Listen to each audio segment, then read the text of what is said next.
예, 오늘은 하이델베르크 신조 41문입니다. 본문 보시죠. 요한복음 19장 38절로부터 아리마대 사람 요셉은 예수의 제자이나 유대인이 두려워 그것을 숨기더니 2일 후에 빌라도에게 예수의 시체를 가져가기를 구하매 빌라도가 허락하는지라 이에 가서 예수의 시체를 가져가니라. 일찍이 예수께 밤에 찾아왔던 니고데모도 몰약과 침향 섞은 것을 100리트라쯤 가지고 온지라. 이에 예수의 시체를 가져다가 유대인의 장례 법대로 그 향품과 함께 세마포로 쌌더라. 예수께서 십자가에 못 박히신 곳에 동산이 있고 동산 안에 아직 사람을 장사한 일이 없는 새 무덤이 있는지라. 이날은 유대인의 준비일이요 또 무덤이 가까운 고로 예수를 거기 두니라.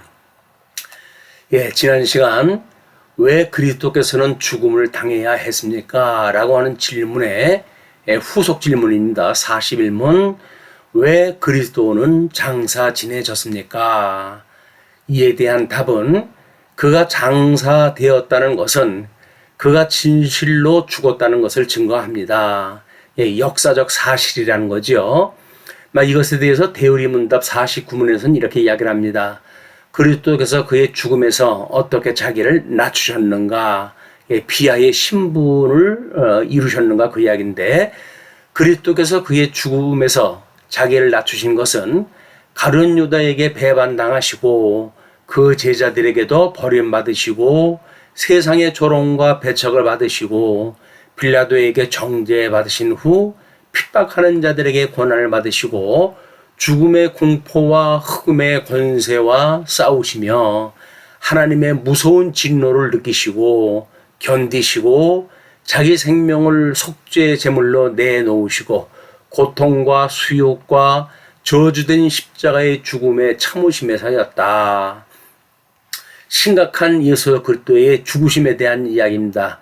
우리의 죄를 대신해서 돌아가시는 이거를 요한계시록 12장 3절에서는 하늘에 또 다른 이적이 보이니 보라 한 큰 붉은 용이 있어 머리가 7이요 뿔이 10이라. 이게 짐승권세를 이야기하는 겁니다.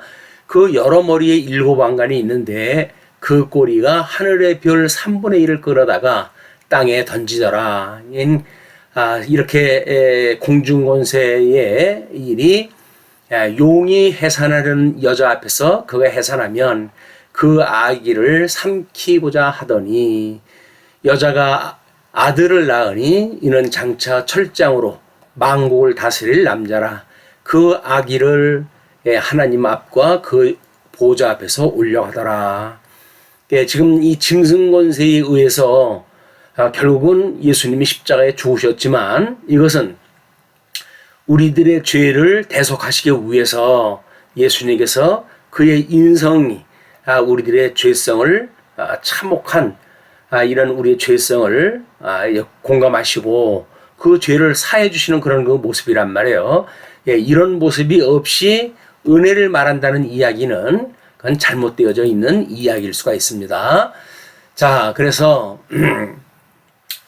우리 대유리문답 거는 우리가 확인할 때 했지만 우리 예수님이 돌아가신 것은 제사의 3요소를 이루시기 위한 그런 그 일이에요. 그러니까 실체적으로는 예수 그리스도의 죽으심과 예수 그리스도의 부활과 예수 그리스도의 승천이 실체적인 제사의 3직 어린 양으로 죽으시고 성전으로 부활하시고 제사장으로 승천하시는 참세의 제사의 3요소를 이루시는 일인데 이거를 모형적으로 보여주셨기 때문에 6월절 어린 양으로 돌아가셨고 그리고 성전에 그 제단으로 해가지고 부활하신 모습으로 보여주시는 겁니다.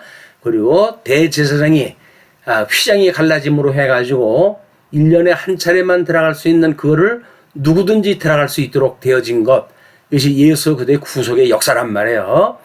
이것은 이렇게 우리가 살펴볼 수가 있습니다. 마태복음 27장 51절 이에 성소 휘장이 위로부터 아래까지 찢어져 둘이 되고 땅이 진동하며 바위가 터지고 무덤들이 열리며 자던 성도의 몸이 많이 일어나되 그러니까는 성소와 지성소를 가리고 있는 이렇게 휘장이 있는데 예수님이 십자가에 돌아가실 때 휘장이 위로부터 아래로 쭉 갈라진 거예요. 이것이 바로 하나님께 들어갈 수 있는 대제사장이 하나님께 들어갈 수 있는 그 길을 열어놓으신 것, 예수님의 승천을 갖다 이야기를 하는 겁니다. 이것은 다시 말해서 모든 구약의 율법과 선지가 결국은 두 증인인 모세와 엘리야를 통해 가지고 참 제사직을 감당할 예수님에 대해서 이야기를 하는데 모세는 물심판에 대한 것을 이제 이야기를 했고 엘리야는 불심판에 대한 걸 이야기함으로 해가지고 결국 마지막 선지자인 세례 요한이 물세례를 통해 가지고 회개하라 천국이 가까웠다 이렇게 선언하는 거야. 그때 예수님께서 그 세례를 받으셔가지고 물세례를 받으시죠. 그리고 십자가의 죽으심으로 해가지고 불세례를 온전히 이루시게 되어진 겁니다. 이건 장차 노아의 홍수의 사건의 심판이 예수님 마지막 날 불심판으로 하실 것을 보여주는 사건이기도 한 거예요. 그래서 선악을 알게 하는 나무의 열매는 먹지 말라. 내가 먹는 날에는 반드시 죽으리라 하시니라 라고 했던 그 약속에 의해서 하나님께서는 이와 같이 중보자인 예수 그리스도를 통해 가지고 그 수많은 사람들 가운데 특자를 구원하시는 역사를 이렇게 섭리하다 해가신다. 이거를 사도 바울은 하나님의 지혜라고 설명하다 했던 겁니다. 이거를 예수 그리스도의 구속사역으로 우리가 보시게 되면 예수 그리스도의 빛 대신 예수 그리스도 생명이신 예수 그리스도의 이 보혈의 공로가 아니면 도저히 이루어질 수 없는 거예요. 왜냐하면 죄의 권세가 워낙 택한 백성이라 할지라도 타락되어져 있는 본성으로 두껍게 막아놨기 때문에 이 하나님의 말씀의 복음이 우리들의 이 심령 안에까지 들어오기가 불가능했던 거예요. 이를 세속적으로 해가지고는 윤리학, 예술, 심리학, 철학, 종교, 갖은 세속적인 학문으로 해가지고 우리를 세뇌시키고 이렇게 해져왔기 때문에 우리 예수 그리스도의 보혈의 공로로만이 우리들의 마음이 회복할 수가 있는 겁니다. 이 회복한 마음에서 일어나는 그 건덕인 거예요. 그리고 그런 그 회복한 마음이 그리스도의 마음으로 사랑을 하며 우리가 살아갈 수가 있는 것이고 그건 지혜로운 마음으로 해가지고 하나님의 선하시고 기뻐하시고 선하신 뜻을 우리가 깨달을 수 있게 되어진 거다. 이것은 실존에 근거한 지식이기 때문에 하나님에 대한 그 지식이 세상 지식과는 남다른 그런 그 지식으로 오게 되어져서 우리는 빛의 권세인 영적 예배를 우리가 드리면서 하나님을 경외하고 사랑하는 성도의 삶을 우리가 살아가게 되어지는 것이다. 그래서 우리 대요리문답 50문에 그리스도께서 죽으신 후 그의 낮아지심은 무엇으로 구성되어지는가 라고 하는 것을 그리스도께서 죽으신 후 그의 낮아지심은 장사됨과 죽은 자의 상태를 계속하시고 제3일까지 사망의 권세 아래 계신 것이니 이런 다른 말로 그가 지옥으로 내려가셨다고 표현한다. 그래서 사람은 육과 영이 분리되어진 걸 사망이라고 그렇게 이야기를 해요. 그래서 예수님이 진실로 무덤의 장사가 되어진 상태로 사흘이 있었다고 하는 그 이야기는 이미 옥에까지 내려가셨다고 하는 그 이야기입니다. 그렇지만은 이것이 우리 고린도전서에서는 내가 받은 것을 먼저 너에게 전하였노니 이는 성경대로 예수께서 우리 죄를 위하여 죽으시고 장사 지낸 바 되셨다가 부활을 하시게 된다는 거죠. 그래서 우리 이런 창조 사역에 나와져 있는 이게 보통 지금 구속사에서는 구속 언약이라고 그렇게 이야기를 하는 겁니다. 그걸 우리는 양대 언약으로 이름을 바꾸었어요. 왜? 구속 언약이라고 하는 그 이야기는 특자 중심의 표현이기 때문에 우리는 양대 언약으로 표현했다 함으로 해가지고 불택자의 심판까지 또 택자의 구원에 이르는 모든 것을 설명할 수 있는 방식이기 때문에 그렇습니다. 섭리사역에 행위 언약으로 인하여 택자든 불택자든 다 죄 아래 가두셨다가 이제 은혜 언약을 인하여 택한 백성들만 불러내시는 것, 이거를 사도 바울은 하나님의 지혜다 이렇게 설명했다 했던 거야. 이걸 알 수가 없는 거야. 이걸 비밀을 다 알 수가 없는 겁니다. 자, 이렇게 우리 정의했다 하지요. 주님이 가르치신 기도를 통해 가지고 우리 구속 언약이라고 그랬어요. 이건 양도 언약이라고 이야기를 했습니다.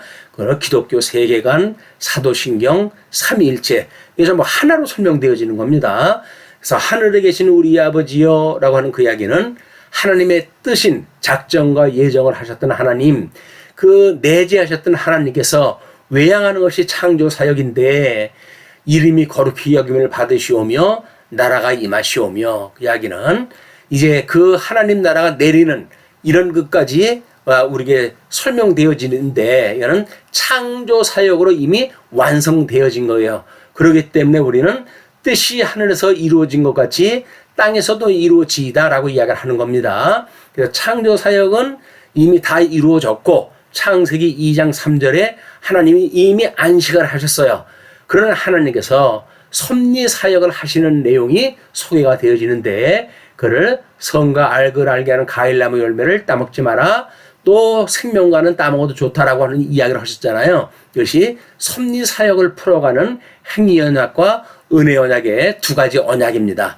창조 사역 때 주셨던 언약은 하나님 성부 하나님이 성자 하나님과 맺은 언약이라고 한다면 섭리 사역에서 주어진 것은 하나님께서 아담과 맺은 언약으로 이게 보여집니다. 물론 아담은 오실자의 표상이기 때문에 이거는 둘째 아담이신 예수님으로 다 이루어질 일들이죠. 그래서 예수님이 실체적으로 오시게 되면 이렇게 근본적인 언약, 우리 구속 언약이나 또는 행위 언약이나 은혜 언약, 모든 언약을 다 이루심으로 성경대로 죽으시고 성경대로 살아나셨다라고는 성경을 응하게 되어지는 비밀을 우리가 알게 되어지는 거예요. 그리고 오늘 우리에게 일용할 양식을 주시옵고 라고 하는 그 이야기, 일용할 양식은 생명의 말씀이죠. 그리고 우리가 우리에게 죄 지은 자를 사하여 준 것 같이 우리 죄를 사하여 주시옵고, 이것이 성례라고 이렇게 이야기를 했어요. 그러니까 칭의와 성화, 이는 세례와 성찬이라고 하는 것으로 끊임없이 예수 그리스도로 말미암아 죄의 사함을 받았던 우리들은 주님 오신 날까지 그걸 기억을 갖다 해내야 돼요. 그래서 성찬이라고 하는 것이 그만큼 중요한 겁니다. 우리를 시험에 들리게 하지 마시옵고 다만 악에서 구하옵소서. 이것이 성도가 살아가면서 끊임없이 쉬지 않고 기도해야 될 내용인 거예요. 그렇게 했을 때 우리는 이제 이렇게 영적 예배를 드리는 신앙생활이 가능하고 또 세계관, 이것을 굳은 세계관으로 굳게 해서 하나님을 섬기는 일에 부족함이 없는 신앙생활을 하게 되어지는 것이다. 그래서 여기에 지금 일용할 양식으로부터 성례로부터 또는 우리가 이 기도에 이르는 것이 은혜의 방편이라고 이렇게 이야기를 했어요. 말씀과 성례와 기도입니다. 근데 이 기도가 있음에도 불구하고 기도대로 살아가지 않는 성도들을 주님의 몸된 교회에서는 권징으로 그로 하여금 교훈하고 책망하기 때문에 교회의 3대의 표지는 말씀, 성례, 권징, 이 세 가지가 있어야 되는 겁니다. 자, 마치겠습니다. 다 같이 기도하십니다. 주 예수 그리스도의 은혜와 하나님의 사랑과 성령의 교통하심이 이 강론을 들은 모든 무리들과 함께 있을지어다. 아멘. 마치